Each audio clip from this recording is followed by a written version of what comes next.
Hello, listeners. Before you listen to this episode with Brandon Oldham, which we recorded over 3 weeks ago, many things have happened in our world. And while we covered many topics that are even more relevant today, the light tone may not reflect our current environment. But the humor is something we could all use today. I hope you enjoy this look back at the world that was 3 weeks ago. For George Floyd, for Breonna Taylor, for Sean Reed, for Ahmaud Arbery, for Terrence Crutcher, and all the others who were killed because of the color of their skin, the people they loved, or the God they prayed to, a moment of silence, and then a lifetime of action.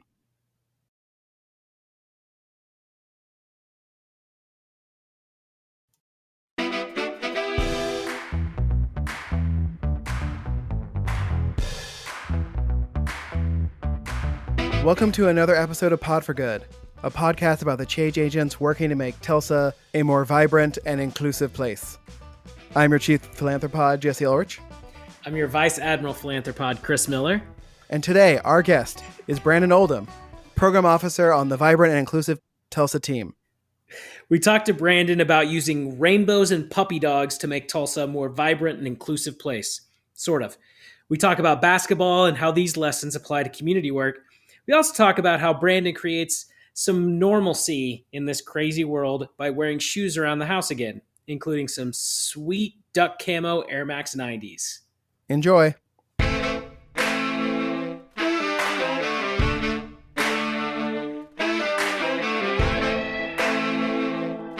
We are very excited to have Brandon Oldham, Program Officer of the George Kaiser Family Foundation, on the podcast today. Hey, Brandon, how you doing? Good. How are you? Doing all right. Enjoying the nice weather for once. So during the weirds, the coronavirus pandemic, the first question we've been asking our guests are, how you doing with this? What do you mean by this? Like the fact we are living through a pandemic, our lives have changed, like how we work has changed, how we interact with people has changed, how you're dealing with the sort of lack of input, lack of engagement with other people, and having to do a lot of things via your webcam on your laptop. I'm a very social person, so I'll start out with that. So I'm a little. As are we. Yeah. I was going a little stir crazy initially. Found a little bit of a rhythm, and then that rhythm just got annoying. I'm navigating, but really, what really helped me, I got to the point where I just kind of accepted like the world that I had become accustomed of, and the ways in which I was functioning in that world. Like that's no longer coming back, and so being okay with that and grounded in how am I building now. And one of the first things I did in order to be prepared to build is I started wearing shoes again because I really like shoes. And so I was just around the house, walking around in slippers, socks. So I started wearing my sneakers again. I do see a lot of shoe boxes behind you. For our listeners who will not see that, I believe you are a fan of shoes and have quite a few, it looks like. I am a fan of the art of the sneaker. That is very true. There really needs to be a parody Trump book called The Art of the Sneaker. Anyway. So you're trying to build new routines. Yeah. This. So started getting up. I used to kind of pop up because it was so new. I would just pop up, brush my teeth, wash my face a little bit, and pull out my laptop, jump on the phone, get right to work, if you will. It was about 2 weeks in, and I was just like, all right. We gotta put some barriers up. I started getting up and just taking about 90 minutes to 2 hours, whereas, hey, I don't have any children. Me and my wife, she does not like to get up early. So I would just get up and have some time to myself to think, to read, to go outside, all those things. And then just made those things kind of ritual. So opening up the blinds every morning, making coffee every morning. I don't drink coffee every morning, but I know, wife loves coffee. So I'll make coffee so she has it when she gets up. All those little things that give me a sense of like home is okay. Now you can turn to the office. And so then I decided I needed that physical separation. Like I longed for it. I didn't realize how much I appreciated it until it was gone, the physical separation of work and home. And so what I started doing was either working on my front porch when the weather was nice, working in my dining room at times just because it's a funny background. It's animals chewing bubblegum. Or came in here into what we jokingly call the sneaker room. Nice. Yeah. Yeah, I that can't see makes where you got the name from. yeah, it makes a lot of sense. I mean, one of my big struggles have been that I actually find myself working a lot more than I was because, yeah, I mean, I get up and I can get right to work. I end up working longer because there isn't that physical separation. Right. And you don't have to worry about, well, you still have to worry about being late, but you're like, Yeah, hey, I'm right here. I can just hop right. off the phone, hop onto the computer, hop off the computer, hop onto another Zoom. And before you've done way too much, scheduled yourself way too thin, and forgotten that the refrigerator's about 10 steps away, and you didn't go see it all day. Well, I unfortunately haven't had too much of that problem. I've been having I Yeah. end up bringing a couple snacks over to my workstation, which has caused a whole different problem. Yeah, the Corona 15, I'm calling it. I mean, I already had that problem because I've been working from home since, I guess, October when my company technically started. And before all this, I was able to like go have a coffee meeting with somebody Yeah. and do something, break up the day in some way. And now, Mhm. yeah, it's like when do I get up? How long after I get up do I start working? How late into the evening? Amazingly, I've been working less in the evenings than I used to. And Nice. maybe because I'm not leaving the house so much, I'm getting more work done during the day. I don't Hmm. know. The work never ends for someone who's trying to start their own business. So Yeah. Well, it's also I've seen a couple of things online like, hey, you got to come out of this with a new skill, new business, kind of all those things. And I was like, yeah, what I want to come out of this is a new sense of zen. I want to yeah, come There you out of go. this with a new sense of balance. And I don't knock anybody who that is their continued hustle, that's their continued grind, that's their coping mechanism, Mhm. if you will. But that's just not mine. And so I've been really leaning into to what that means. I'll do a couple of stretches every now and again. I like to run with a group of friends of mine, like of course social distanced, and I always come up in the very back of the group because I'm the slowest. I just have to throw that out there as well. But yeah, I it's just that's just not what my routine is, and that's not how I'm coping. And then the other side I think about with that is in terms of what you were saying there, Jesse, grind never stops, jumping on and keeping going. I think that's something that we've got to rethink. That grind that we might have been working on is for the world that we knew before, and that's not how things look now. Mhm. Well, and where I work, they've started telling people it's like, hey, take some vacation. We know you can't Hmm. go anywhere, but Yep. people aren't taking their vacation. So from one standpoint, yeah, companies are worried that half their workforce is going to disappear the second half of the year, right? And that's hard to deal with from a productivity. But the other side of it is they're very worried about people's mental well being because a lot of people, if they're not going somewhere, they don't think about taking vacation. So telling people, hey, you need to have, even if it's just take an occasional 3-day weekend or Yeah. take off a Wednesday, whatever it is, just get yourself separated from work sometime. I can't get any vacation. My boss is a real asshole. So You got to I look want at to. them all the time in the mirror. I know. Yeah, it's very unpleasant. I'd report to HR, but that person's also HR. So I want to get to the work that you do for GKFF, but I also before we get to that, I want to ask a very interesting question because Somebody thinks they're really important. An interesting question, huh? yeah, well, like I said, this question comes from the guy upstairs, so I'm legally required to say that. Because of all of the Zoom meetings and the remote work people have been doing, I'm wondering if when we are back to a quasi normal where people are at offices, do you think the amount of meetings people will have will be less or more? I feel like these Zoom meetings have shown how unnecessary a lot of meetings are, Ooh. or maybe doing them remotely instead of having to get everyone into a room. And so I want, as someone who I know has a lot of meetings, what do you think is going to happen when we're back to being able to see people in person? I think people will miss the interaction a lot. I think there will be more meetings than we probably were having before. I do think they might be a little more poignant. Like we might just get to the point and say like, let's make sure we got this thing ironed out. But there's definitely still some relationship building, some connecting that happens from being face to face.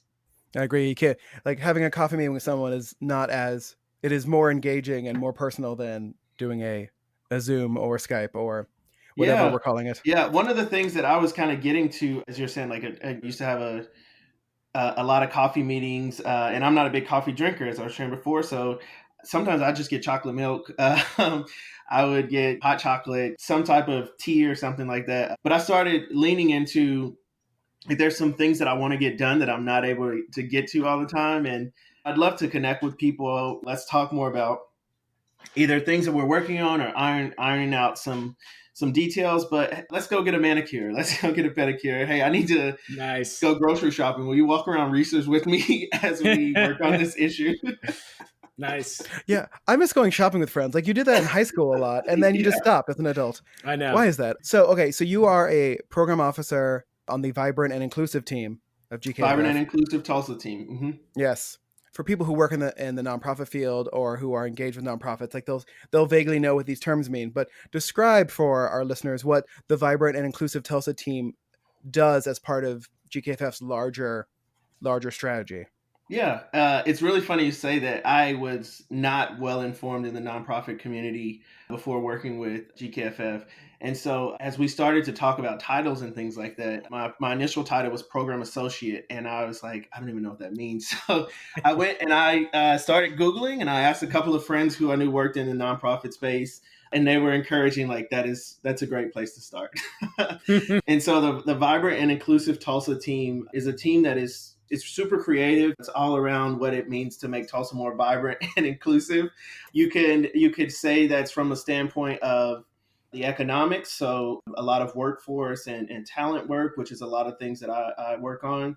A lot of our arts and cultural scene here. So enhancing and supporting that work in those organizations. And the other side to that is how are we telling our story? And so that's another piece that we lean into. There's some really great conversations that happen in our meetings. And one of the tags we used to get, or that I would say people refer to us as, is like, you're the team of rainbows and bunnies. Like, it's all possibilities with you all. But on our social services safety net team, like, they're dealing with like some really hard issues and really working through them.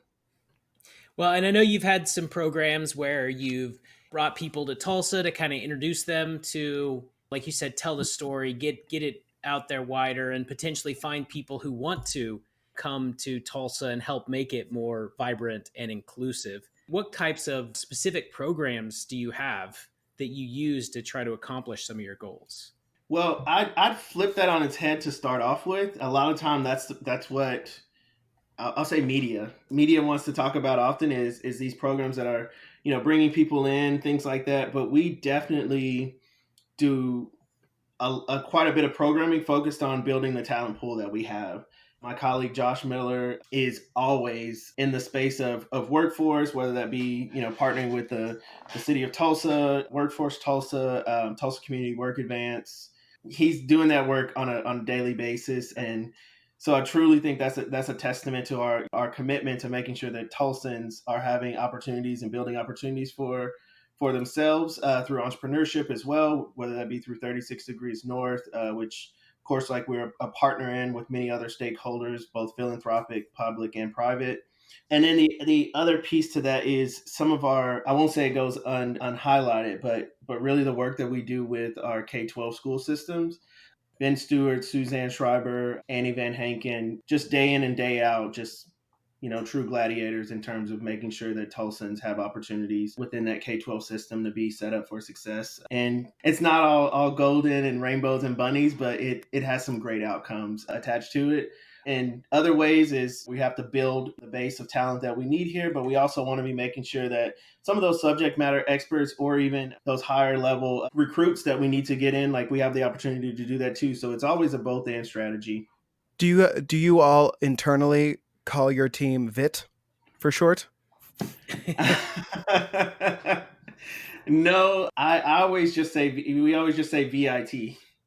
VIT, no matter what. Yeah, you never say VIT. It's always VIT. Yeah, what about VIB Inc.? VIB Inc. Well, the thing that I always push for is I think about the team analogies. Like, hey, there's no I in team, but there's an I in VIT. And so I want to make sure that my programs are more things like that. But then I think about the kind of going right there, thinking about the MJ analogies. Like, hey, there's no I in team. And he said, well, there's an I in win. Yeah. Listen, there's two I's in the word inclusive. So that's true. That's true. Yeah. There's a lot of I's in vibrant and inclusive. So. That's right. So you talked about that you're kind of the group that is sort of looking at the possible.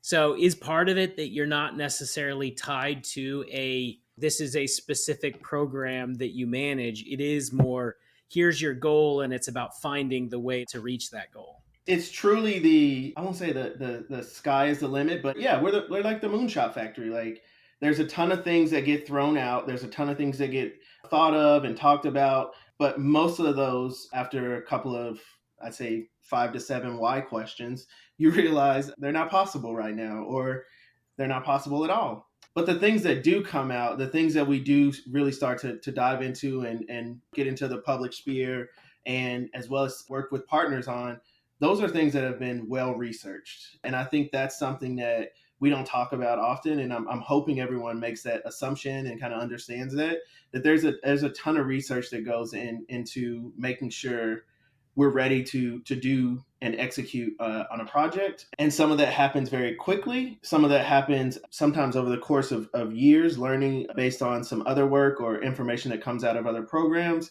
And some of that is things that we are working with local subject matter experts in. And by that, I mean community members who are living, breathing, and working on these issues or these areas like daily.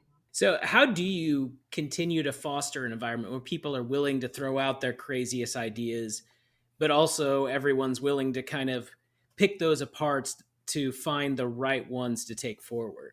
Yeah, that's a good point. Some of our best conversations are when people, like, we're just flat out saying how could we approach this, like what's the best way to approach this. And it's not necessarily from a standpoint of what's possible. I grew up extremely grateful for any resources that we had come through our household, really learning the value of a dollar. And my parents did a phenomenal job of raising us within that context. And so for me, one thing was difficult for me to get over the sense of, if we can make it sustainable and the financial model work, then this could work. And so finance is not being the initial hurdle. Like, that was a big thing for me to get over. And I say it as if I'm completely over it. I'm still sometimes working on these programs. So for example, Summer Tulsa, like as we're working on that one and really building it out, it's one that I immediately thought of, like, this is going to be expensive. But then once you put it in a context, like the benefit for the community, the benefit for those who go through the program, and what the long-standing ripples could be of it, you're like, oh, okay, this is worth it. And the other thing I would add is, I've been in some conversations where some brilliant minds have thrown out the wildest, I won't call them dumb, but just like some pretty non-possible ideas that wouldn't fly. And that, originally, you sit in that and you think, like, man, I don't want to make that same mistake. But you realize that's what gets people thinking. And so the team does a great job of keeping that energy going, sometimes riffing off of one another, making fun of ideas and thoughts. And some of it reminds me of my friend group growing up, because you knew you were really good friends with somebody as soon as they started making fun of you. Yeah. No, I think that's great, because it does seem like sometimes the best ideas come from somebody riffing off a terrible idea. And leads us to my question, which is, for an organization that does so many different programs, projects, collaborations with other organizations, if something doesn't work the way you expect it to, instead of looking at it as failure, looking at it as learning, or looking at it as, no, well, that didn't work, we have to try something completely different now. Because I feel like sometimes people don't, when something doesn't work, they're like, well, that didn't work, and no way we did it could it have worked, so now we're going to do something completely different. Yeah, one of the first conversations that I was in with George, and he does not like to be called Mr. Kaiser. So with George, he flat out named it to the group, like, hey, we want to be very agile in our approaches. And so if we're doing something and it's working, let's continue to put the resources to it. And if we're doing something and it's not working, let's make adjustments, but let's also realize that this might be something that we need to cut. And so it is a process of continuously pruning and continuously improving. But the other side to that is, I've had the luxury of working with Mayor Bynum as he was coming into office as well, and through his initial years in office. And that was one of the things that he was really hammering in on every single staff meeting. And so I'd say things like that were kind of ingrained. And that's some of the continued thinking that we have, is if it works, we're going to make sure to double down on it and continue to improve on it, even if it's working. But if it's not working, we're going to slowly pull the resources and figure out a way to better achieve the outcomes. Well, I was just going to say, as somebody who sort of indirectly works for him in the private sector, he takes a similar approach to the business side as well. Chris is, I can't remember. Are you a senior vice president yet, or just a vice president? Senior vice president. Senior vice president. There's only okay. like 700 of us that work for I know, the yeah. Does that mean you graduated? I Are think you so. like 2020 senior? Yeah. So GKFF has a lot of money. They could try they themselves can try an idea. If it doesn't work, they're like, well, it didn't work. Let's learn from it. Let's try something else. But GKFF is also a funding organization. And so does that same strategy go to the organizations that GKFF gives money to? Because as a former nonprofit person, I remember one of the biggest concerns was, if this fails, how are we going to get money to try something else next time, right? Like, how do you go back to the funders and be like, well, it didn't work, but we learned a lot? It had to be the funders who also sort of agreed with the strategy that the best way to work on a problem is to try, experiment, try new ideas, learn from those ideas, and then try again. Yeah, I would say, what's the best way to start this? I would say yes. There's this notion of, one, we're always and constantly building relationships because people know much more about certain things than, I would say, people have forgotten more about certain topics than I'll ever know in my lifetime. And so you want to make sure you're proximate to the issues. You want to make sure you're listening to what people are saying and how they're approaching. But the other side to that is, as we're maneuvering and the information is coming out and we're continuously learning, there's definitely pivots to be made. And there is a GKFF, I would say, is one of those organizations. We're talking and learning together. Like we're in the car with you. We don't want to just give you a tank of gas and say, hey, good job. Hope you guys make it to the other end. Like we hop in that car together. And so if we ever run out of gas, we're gonna all be pushing together too. All right. Well, I mean, soon we're all gonna be driving Tesla, so it won't matter. Speaking of Tesla, since their contingent is here today, and Tesla's here in town. They're here doing a drive-through. Yeah, I know it's been very very low key, the media about it. It's not like somebody slapped a new face onto a giant statue or anything. Because desperation's always very attractive. But it feels like at this point it's almost a cost of doing business for municipalities. But all that just to get to the point of, since you have worked both for municipal government as well as GKFF, I'm curious how those different organizations approach when trying to bring in somebody who might be able to create jobs.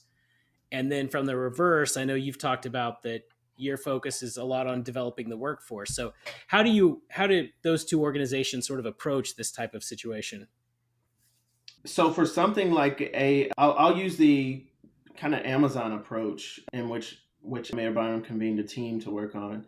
Typically when these larger employers or large scale businesses are looking at different sites around town or around the country, usually they don't put out a, hey, we're looking at you. It's more very private. It's very like shrouded in non-disclosure agreements. And so makes you think everybody's partying with Beyonce because you're just signing non-disclosures. You can't talk about it.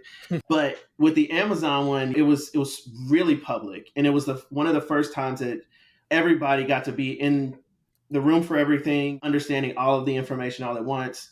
And to me, what I took from listening in and helping out with many of those committees was that everybody was leading with their care and their love for the community. They were leading with, I want to make sure that Tulsa is better for future generations. And they were leading with, what are we willing to give of ourselves to make sure this is the best foot forward for Tulsa. And I would say both organizations lead with that. And specifically, knowing what your limitations are. I thought it was so brave and so courageous sitting in the education committee conversations where members from the city of Tulsa and the municipality were just flat out telling our tech partners, our vocational partners, our higher ed partners, as well as the K-12 partners, like, hey, what's the best way we need to do this? Where are we really going? And the same for going into our culture committee and talking about the culture of the city and the livability and whatnot. It's truly interesting to see so many people learning about different facets of Tulsa that they fancy and frequent, but also being able to leave that table now knowing this is a person that I met here, but this is also a side of town that I want to go and learn some more about because I didn't get the chance to experience it the way in which this person does all the time. Being on the The VIT VIT The team, VIT. the VIT team, I imagine a lot of discussion happens around the fact that Tulsa itself, I would say both economically and socially, is there's a dividing line between, I would say, the middle class white people of South Tulsa and then everybody else, right? And like you talk to people who grew up here. So Chris and I both grew up in Broken Arrow, right? Go BA. Yes, very, When very I was in white. high school, we played Broken Arrow, and my initials are BO, and the crowd redid the Broken Arrow song and said, "Go BO, go BO." Nice. This was one of the funniest things I'd ever experienced. We Like lost that game, by the way. Just throwing it out there. Oh.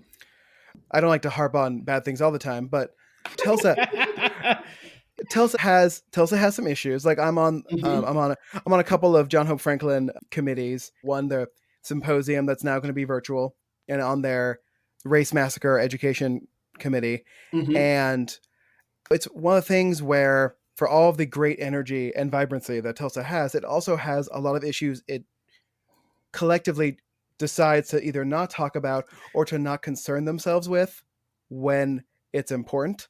And I'm wondering how the VIT team, like when we're talking about vibrancy and inclusiveness, how are we talking about being inclusive, which especially early on actually means like weighing the numbers to have more of one group than another to sort of rebalance the earlier scenario. There's really no good way to ask this question, but like I how think do I you get include? you. I think Yeah, I get you. So one of the first things I would add to that is we are the VIT, right? And so vibrant inclusive Tulsa team, and you sit down at the table and you have to ask yourself the question: vibrant and inclusive Tulsa for whom or to whom? And I think as you start to go around the table, you take into account what perspectives are at the table. I try to leave, and I'm usually pretty successful at this, leave an empty chair in the room just because there's always a perspective that's not at the table. And so it's a little symbolism that helps me out as we're having conversations. I would also flip to we are the VIT. As an organization, GKFF is rooted in the mission of equal opportunity for small children or all children. You can't help but dissect that a little more because to get to equal opportunity, it's not necessarily inclusivity that you're looking for. What you're looking for is equity. And so, how are we building equity within what we're doing? And that's the piece continues to be at the forefront when you talk about like those differences of experiences and whatnot. We have people on our team who live almost in Bixby. I won't say any names. We have people who live almost in Bixby. We have people who live Jinx. We have people who live Midtown. We have people who live North. I don't think we have anyone who lives in Owasso. No offense to Owasso. But Fence to Owasso. yeah, I don't yeah. think we have anyone who lives in Owasso. However, with all of those perspectives, the people at the table have to know there's a perspective that's not here, right? And you have to be listening for, and we can't say we know what's best or we know what's everything that's happening here. So you have to continue to think about what's the equitable thing here and how can we do that? And I'll be the first to say sometimes we do a phenomenal job of that. And sometimes we have an idea that we think is going to lead to that. And you find out that it's not doing that the way in which you thought. And so that's where those adjustments come in. Is there a reason why it's not called the vibrant and equitable Tulsa team? Well, because then you're just a vet. Yeah, all right, that's true. Fair point. And I'm not that good at fixing animals. Abbreviations are important. All of us have been through some version of Leadership Tulsa programs, Yeah. right? So one of the things that I really enjoyed about the classes is getting to physically experience different areas of Tulsa, especially even someone who's grown up here and Right. is relatively well traveled in Tulsa for a resident, still got to see and experience things that I otherwise haven't. And it's one of those things that I wish there was a way to give everyone in Tulsa so they can see East Tulsa, North Tulsa, even South Tulsa, see them in a way that that it's not the way they think it is, that it's not the way the media Exactly. shows it, because there's so much vibrancy in every area of Tulsa. I miss going places. So I'm probably in the weirdest leadership Tulsa class they've ever done. I know you're going right now, right? Wait, are Yep. you guys doing everything virtually? Yeah, I mean, Nice. so far. Nice. Well, I was in Leadership Oklahoma, and imagine going around the state of Oklahoma, and well, from the comfort of your sneaker room. It's not the same. It's definitely not the same. I can imagine. Yeah. It's like, it's a little blurry. Can you like move that camera back a little bit? Yeah.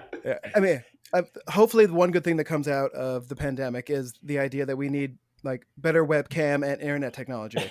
Yeah, that's been one of the interesting discussions when everyone was like, "Oh, schools can just go online," without thinking about all of the people who don't have internet. And Jesse, you've said this before, but hey, you know what? Maybe internet is more like a utility than it is a luxury if we're expecting people to have it to be able to work and go to school. Or you can order groceries. Yeah, or be able to eat, whatever. Yeah. I mean, like, if I'm gonna, like, I'm already paying like $95 to the city for like water and trash. I'd happily give the city another $90 and not give that $90 to Cox. So get on it, Tulsa. Even though I can't remember if Oklahoma is one of the states that has one of those laws where it's illegal to build their own ISPs. I'll have to look at that. But yeah, I'm not sure. Yeah. Those laws really upset me, but we're not gonna talk about that now. Yeah, that's a hobby horse for another podcast. Now I have an actual interesting question, not like Jesse's from earlier, but so how dare you? Jesse likes to talk about all of the specifically basketball sports figures that he hates. So who are some of the basketball sports figures that you hate? I'm curious to see if any of them intersect with Jesse's. Yeah. Or it's such a strong word. Like, dislike hate. Sports hate, not like real life hate. Okay, sports hate. I know we're not that far away from it, and this is gonna get me into a little bit of trouble with friends and even family. Growing up, this organization, so I'm talking about an organization. This organization was winning Super Bowls in the 90s. And I couldn't get behind them. I just couldn't. It's the Dallas Cowboys. I just could not get behind the Dallas Cowboys. I was such a big Denver Broncos fan with John Elway, and then fast forward when Peyton came to hang out with us for a little bit. So it's the Cowboys. Jerry's a good guy, maybe, but I really appreciated Jerry World. Went down there to watch OU play a couple of times, and it's phenomenal. It's nice. Listen, you don't have to justify Dallas Cowboys hate to us. Yeah. As two people who grew up in Oklahoma, also not Dallas Cowboys fans, even if you don't mind them eventually because of being surrounded by Cowboys fans, you grow to dislike them. Yeah, growing up here, it felt like you had two choices. You could either be a Cowboys fan or a Chiefs fan, and I was like, just because they're close, I'm like, I don't get it. Yeah, that was it. I also had the hardest pivot whenever we got the Thunder, because I was such a big Lakers fan, and I just remember one of my good friends, and he said, "I just want you to be a better fan." And I was like, all right, I got to do better. I got to take this serious. So I got me a couple of T-shirts. Yeah, again, like I always said, if Oklahoma ever got a professional sports team, I would support them because I'd be happy that Oklahoma got a sports team. And luckily for me, as a lifelong Knicks fan, one, it wasn't going to matter because the Knicks are terrible, and two, the Thunder were going to be in the West, so it wouldn't be like I'd have any conflicting games that often. And it's still orange and blue for you. Yeah, it's true. Yeah, I didn't have to change my color scheme. It all worked out. I'm also a New York Giants fan, so blue teams. I'm in the Michigan-Ohio State thing, I root for Michigan. I discovered this as an adult. I'm like, I like blue teams. Okay. I think I like red teams. Yeah. Yeah. If only OU had a blue jersey, it'd be perfect. But... yeah, alternate blue. Yeah, an alternate blue. Yeah. Jesse hates Reggie Miller. He hates Reggie Miller. I hate Reggie Miller. I would say actually hate. Yeah, that's like real life. Actually hate him as a person. Yes. Yeah. Reggie is so clutch. Like, how do you hate that clutch? Because a lot of it that was, clutch was against the Knicks. that's why. I really think of him Yeah. doing the choking. Listen, Yeah. it was a great time to be a sports fan. Hey, Ugh, he literally pushed a Knicks player down on the ground. I'm still mad about it. Well, as Michael Jordan explained in The Last Dance, I didn't push off Byron Russell. He was going in that direction. I just ushered him. Yeah, like at least with Michael Jordan, like I appreciated and understood his amazingness and was awed by him on multitude of occasions. Like I wasn't even at a level where you could hate such a person, right? Yeah. But Reggie Miller and his stupid way of shooting the ball and his ugly face, Oh man, not a fan. yeah. So speaking of another basketball question, what are your thoughts as of when they were still playing it? Your feelings towards NBA basketball versus college basketball? Oh, that's such a good question. I love watching one. If you are, I'm a fan enough of the game to understand what it means to play it professionally. And I don't say that as a diss to people who might not understand the nuances of basketball, the business of basketball and whatnot. I just understand what it means to have that as your profession. And so I give that respect to the players in the NBA. But there's a level of hunger that comes at the collegiate level as well as a level of purity that's at the high school level. And I enjoy those separately. But there's nothing like March Madness, like absolutely nothing like March Madness. Just as you're saying, you could have a player who just has a game out of this world, and that'll probably be the highlight of their basketball careers. And then the same for I like to call it post All-Star game basketball. Like that's when the season really starts to me. Mm-hmm. So to have the season stripped away after a couple of weeks. So what are your thoughts about the possibility of them trying to finish this last season with some sort of shortened playoff versus sort of just scrapping it and say, hey, we'll pick it up next season? I think of it as a guy who's holding on to a hairline that's falling apart. You got to let it go. Shave that head. We can't. This season's done for. It's not coming back. Yeah. This is one that we just go ahead and say, you had the best record in the West. You had the best record in the East, and that's it. There's no trophy this year unless they want to give it to me. There you go. They can be the Montreal Expos of the NBA. I just really feel bad for the college basketball and even high school basketball, the ones that were trying to do something special and they're done now. There's no coming back. There was, in terms of the NBA, I really wanted to see Headband Caruso with the Lakers. He was just he was dunking on people out of nowhere. And Ja Morant, he was my go-to guy, my go-to rookie this season. Now everyone's in discussions about what to do about football in the fall, and like some colleges have already said they're not going to have football, so like those teams are out, and I'm just like, this is gonna, because people, Americans, we are antsy to get back out there, but a lot of us are also realizing, I understand that I'm antsy, but I'm not going to go out there because that's bad. And the other people who are not thinking that way. I do wonder how many protesters are honestly just extroverts that are tired of being at home. I mean, maybe. Yeah. I mean, I'll push this to you guys now on just the whole idea of the protesters, what that looks like, what that means. Like, come on, you gotta. I just want to hear it from you guys. Jesse, do you want to go first? Oh, Lord. Please. I mean, okay. Like, here's my problem. We are not asking that much of people right now, right? Like, for the people who are protesting, these are not people who are angry because they want to go back to work. They are angry because they can't go out to a restaurant or a movie or a bar. Like, we are putting people in danger to try to reopen the economy early so that people much richer than us can go back to getting profits again. And I'm not okay with that. I had to, and I'll probably edit this part out, but I had to go. I finally got to visit with my mom, who's in a nursing home today, because the nursing home built a sort of outdoor plexiglass facility for us to stand on two sides of. And they, amazingly, the nursing home hasn't had any COVID-19, no coronavirus, which is great. But every time I see someone not wearing a mask, I want to go up and slap them in the face and be like, what if you couldn't see your mother? And all I asked of a stranger was you wear a mask outside for a couple of weeks. Is that too much to ask? Like, and this really goes to leadership. Like, imagine, I don't know, if we had, let's say, I don't know, President Barack Obama during this time, And he He's a said, great I know guy. this is, and yeah, good guy.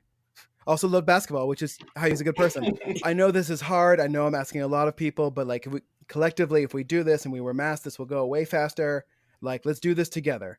I feel like while there still be these protests, because those people are going to protest no matter what, it would be less, and I feel like we would feel less anxiety about them. Like the anxiety switch happened from the anxiety about the coronavirus to anxiety about getting the coronavirus because we're opening up too quickly.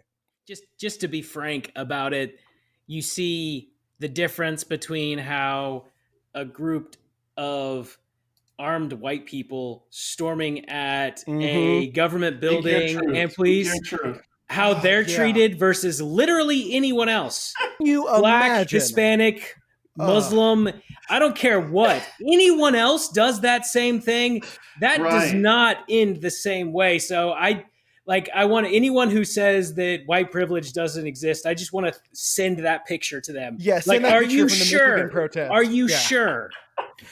Like inside the House, like the Michigan House of Representatives meeting room, right?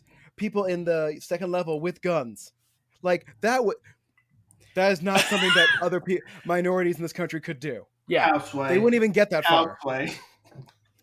It's just, it's, it drives me. I was in an Ace Hardware earlier today, and all the employees had masks. There were plexiglass at the checkouts, and I'm gonna just generally describe the people who are walking in and out of they were coming usually from a truck. They were most definitely white, a lot of mustaches I saw, not a single mask.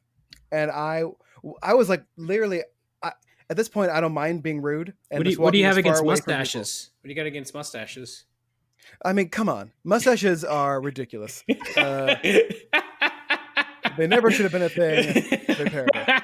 No one looks good. No one looks good with just a mustache. I don't know about that. I'm thinking about shaving off my quarantine beard and going just mustache. Every time I grow a beard and I shave it off, I always leave the mustache for last just to double check. I'm like, no, it still looks terrible. I think Brandon looks great with his mustache. I don't think I could keep. Yeah, I don't think I could do just the mustache. But David Peebles, I don't know if you guys know David. David Peebles, he gives a good stash, as well as Reed Spears is trying one for quarantine, and he has a pretty good mustache too. I mean, I should say, like, there's obviously some people out there where a mustache would work. Tom Selleck. Generally, though. Selleck, I mean, come on. Yeah. Could you even imagine Tom Selleck without? That's true. Nope. I don't even think his lip is there. Like if you cut the mustache. Yeah. Well, like Brandon, like your picture on the GKFF website, like it's like you've gone reversed quarantine beard because you have a much fuller beard in that picture now. Didn't one of the Van Gundys have like a nice mustache situation? Yeah, I think Stan. Was it Stan? Yes. Yeah. Yes. God, I love Van Gundys. I love them both. I mean he kind of looked like in there. Kind of looked like Ron Jeremy, but he was a fun coach. Listen, I will always respect Jeff Van Gundy for jumping in that Miami Heat Knicks fight and biting a guy in the leg. I'm like, yeah, bite that leg. You really don't see that. He definitely thought that was a drumstick. You don't really see that in the NBA today, do you? Nope. God, yeah, man, the mid-late 90s NBA basketball was, I mean, it's probably horrific to watch now, but at the time it was delightful. You don't have a lot of Charles Oakleys and Alonzo Mournings these days. Slamming people down. Ron Artest, you know. Or Rodman, like. Yeah. There's no player like Rodman. No. There's not even a person. At the time, I was just like, there's not a person like Rodman. Yeah, that's true. I'm like, can you imagine someone now being like, listen, I'm just gonna rebound. That's all I'm ever gonna do. I'm gonna have a triple double with no points. Yeah. Or flat out telling your coach like, hey, I need to go to Vegas. Yeah.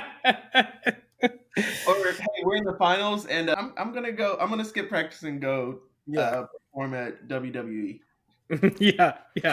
But the thing is, he performed. Like that's the thing. Yeah. Like the performance was there.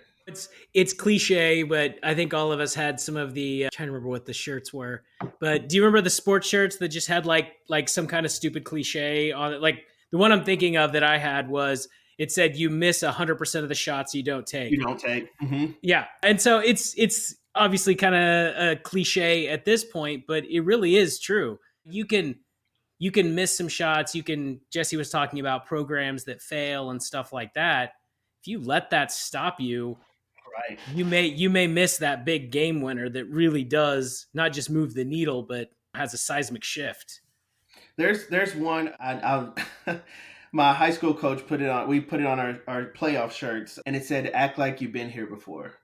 And I was just like, whatever. Like as a kid, I'm like, yep, act like you've been here before. Okay, whatever that means.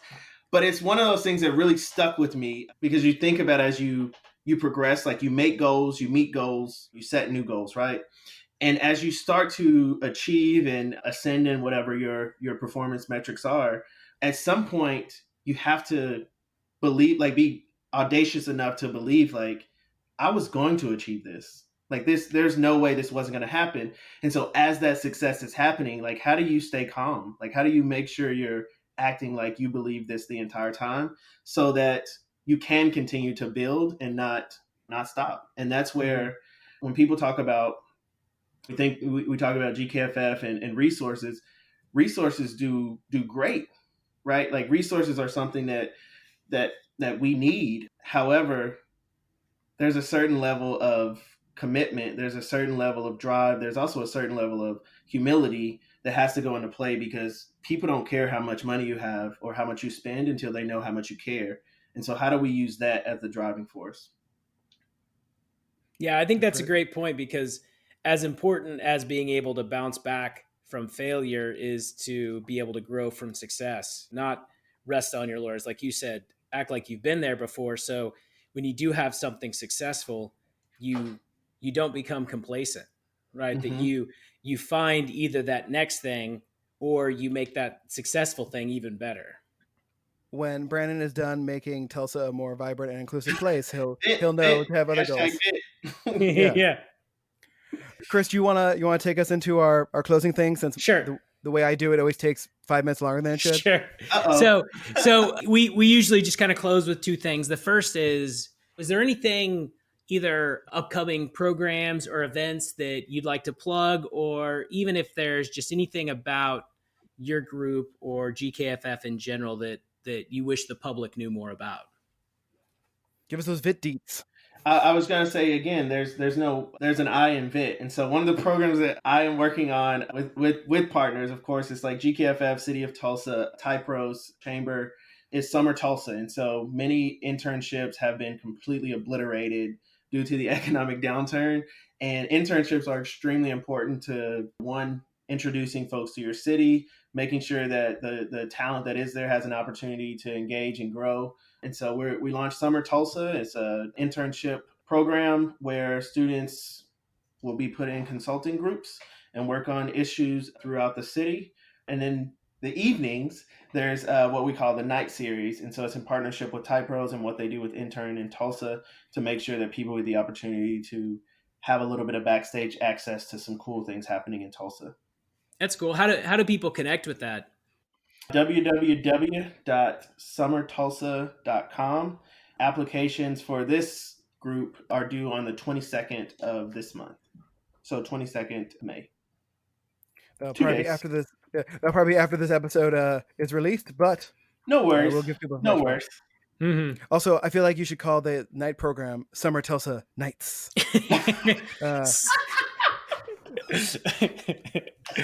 I like that. Oh, where does he come up with this stuff?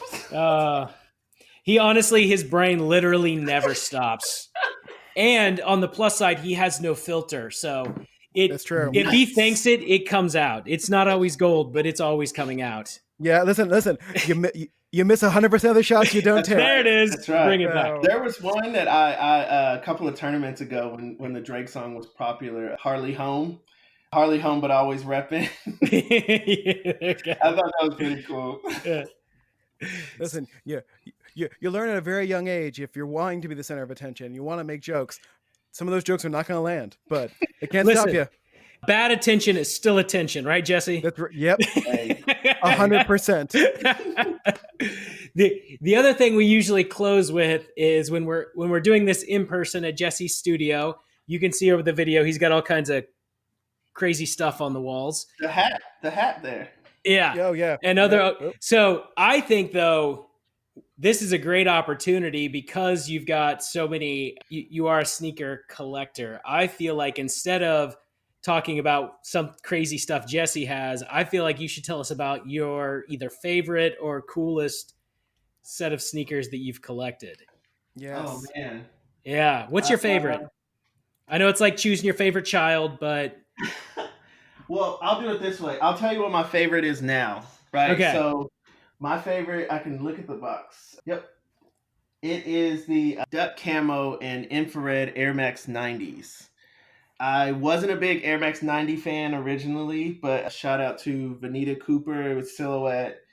We were having a conversation about some upcoming releases, and I was like, "No, I'm not feeling those too much." And as I tried a pair on, I was like, "I've been missing out." And so actually Jeff Stavin did our best, but we did not score. We were very interested in getting the duck camo and Volt green Air Max 90s, but I still got my eyes out there, so hopefully the prices will drop a little bit. We'll be able to grab those up. He's a big duck hunter, so he loves the duck camo. I just like it because I think it's fashionable. Never hunted a duck in my life. Yeah. Hopefully between now and this episode comes out, I can get Brand to take a picture of those shoes so that we can attach it to the episode so people can see these amazing, these amazing shoes. And do actually have one friend who would probably know what you were just talking about. Yeah, well, he would know all those words. Yeah, I knew Air Max 90s. Ducks. So yeah. The other one that got me really excited is the defining moments package, black and gold Jordan 6s. They were just re-released, and the sneaker gods blessed me to, my order went through, I'll say that much. We were having like a tornadic storm one night here, and the UPS man just rang the doorbell, and I was like, what is that? And I go to the door, and there's just this shipping box there, of course, and I open it, and it's just like, that's awesome. So it was raining and storming, and we're watching the TV, tracking the news, and we're thinking like, we should prepare just in case we have to take shelter. And the first thing I do is put on my defining moment Jordan 6s so that I can be in the tornado shelter with these shoes on. So one final question about the shoes. I always have to ask, because like it feels like one of those things that you collect and actually use, right? It's not the type of collector that you just put on a shelf somewhere to look at. I mean, these are shoes you're actually wearing. Yeah, I am in the school of wear your shoes. So we have quite a bit of collectors who like they have a lot of shoes that are on ice or DS dead stock. That's not me. I have about probably I'd say 2 pairs that are dead stock, and that's not because I'm not intentionally doing that. I just haven't worn them yet. But I am in the school of wear your shoes. I've got a lot of things in this room I can't wear. But I do have a lot of t-shirts. I guess I'm a t-shirt collector. There you go. You can wear the hat though. You can wear the hat. Yeah, that hat. I need to get a hat on one of my lamps. Oh wow! I didn't know it had the eyes on the other side. It was from a steampunk party we did at one point for my wife's birthday. So now the hat lives here. Yeah, Brandon, thank you so much for taking. Thank you. This is fun. Yeah, this was really fun. Thank you guys. Yeah, and I know from like our past history that even though we talked a lot of basketball, people are still going to listen because they enjoy hearing us talk basketball for some reason. So. It's a big contingent of the Pod for Good listenership who loves basketball. Mm-hmm. And also, Jesse's very humble in his assumption that everyone just keeps listening to him.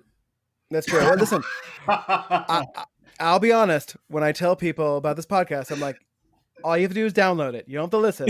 Download's all that matters. So, that's all you have to do. Yeah. Normally he doesn't tell the guests that because the guests actually want people to listen to it. That's true. So funny. For this episode, I'll be like, no, this one you listen to. You listen to all of it. Yeah. So, well, again, Brandon, thank you so much. This was fun. Yeah.